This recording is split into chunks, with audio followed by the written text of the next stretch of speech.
نحمده ونصلي على رسوله الكريم أما بعد فأعوذ بالله من الشيطان الرجيم بسم الله الرحمن الرحيم فقد نصره الله إذ أخرجه الذين كفروا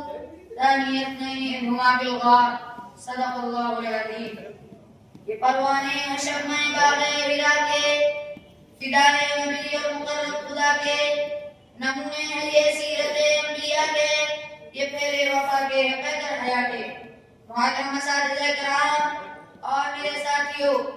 آج مجلس گلشن محمدی کے پھول کی خوشبو میں کہنے چلا ہوں وہ ایسی ہستی جس کا تعارف عرش والے نے دانیت نہیں ہما فی الغار کہہ کے کروایا، اور جب میں نے اس ہستی کی شان کا منظر میں مطالعہ کیا تو ایک سوال ذہن پر ابھرا کہ ہجرت کے موقع پر آپ صلی اللہ علیہ وسلم نے اپنی رفاقت کے لیے ابو بکر ہی کو کیوں منتخب فرمایا،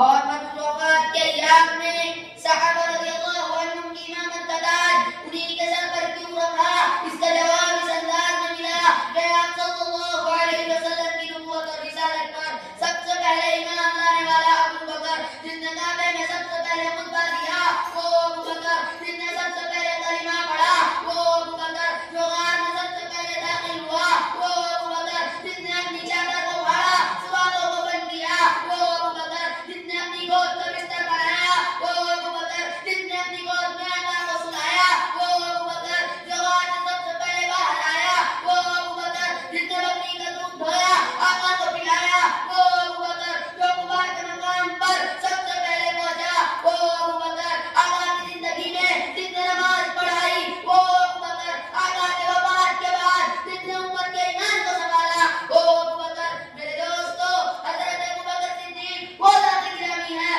جنہوں نے اپنی پوری زندگی رسول اللہ کے قدموں میں گزار دی، اسلام کی اشاعت کے لیے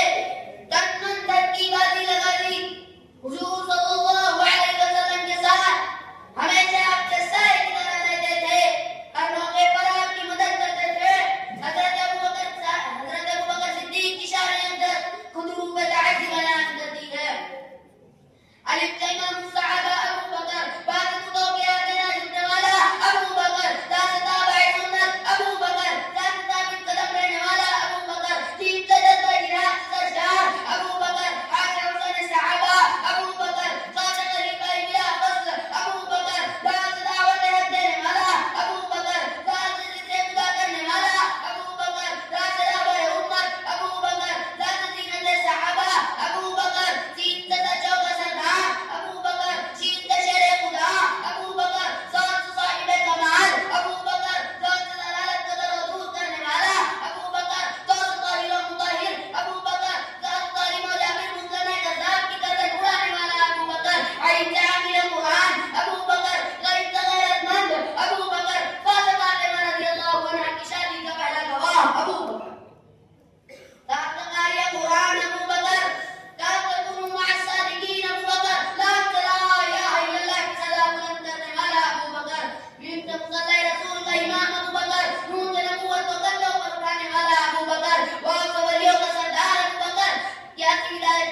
حاصل ہدایت یافتہ ابو بکر، یا پیارے گاہ ابو بکر. پھر میں نے کیوں نہ کہوں، قاضی مطیع اللہ نے کہا تھا وہ پہلا مددگار، پہلا صحابی، نبی نے جسے ہر قدم پر دعا دی، وہ افضل بشر بعد از انبیاء ہے، وہ جانے صداقت، وہ جانے وفا ہے، فرشتے اسی کی اداؤں پہ عاشق، اسی کی نماز اور دعاؤں پہ عاشق، وہ نبیوں سے کمتر، اماموں سے اعلیٰ، محمد سے ہر دم وفا کرنے والا، بشر کی شرافت کا معیار ٹھہرا، صداقت کا اونچا وہ مینار ٹھہرا، وہ چلتا ہوا ایک باب علم تھا، وہ سارا کا سارا تھا قرآن جیسا، خدا کے تہے کے تو فرمان جیسا، خدا جس پر راضی ہوا وہ خدا پر، کہے قدس آمین جس کی دعا پر، جھکاتا تھا نظر عمر جس کے آگے، کھڑا ہو کے شب سعد جس کے آگے، وہ کتنا بڑا ہے خدا جانتا ہے، وہ کیسے بنا ہے خدا جانتا ہے.